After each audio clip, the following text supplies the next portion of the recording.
কোনো ষড়যন্ত্র সফল হতে দেব না বলে হুঁশিয়ারি দিয়েছেন ধর্ম বিষয়ক উপদেষ্টা আফম খালিদ হোসেন। দেশবাসীকে সঙ্গে নিয়ে সব ষড়যন্ত্র নস্যাৎ করার কথাও জানান তিনি।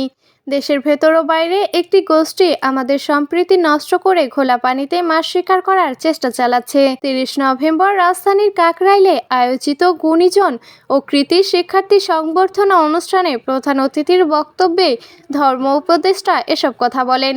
ধর্ম উপদেষ্টা বলেন, বৈচিত্র্যময় বাংলাদেশে সব ধর্মের মানুষ ধর্মীয় ভাবগাম্ভীর্যের মধ্য দিয়ে তাদের নিজের ধর্মচর্চা প্রচার ও পালন করে আসছেন।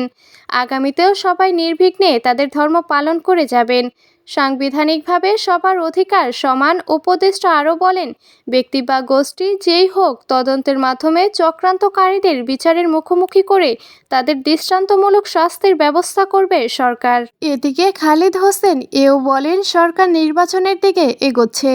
এরই মধ্যে নির্বাচন কমিশন পুনর্গঠন হয়েছে। প্রধান নির্বাচন কমিশনার ও অন্যান্য নির্বাচন কমিশনার শপথ নিয়েছেন। এরপর ভোটার তালিকা হালনাগাদ করে একটি অবাধ, সুস্থ ও নিরপেক্ষ নির্বাচনের জন্য প্রয়োজনীয় ব্যবস্থা গ্রহণ করা হবে এবং প্রধান উপদেষ্টার ঘোষিত নির্দিষ্ট তারিখে অনুষ্ঠিত হবে নির্বাচন। প্রায় 15-16 বছর পর মানুষ পছন্দের প্রার্থীকে ভোট দিতে পারবেন।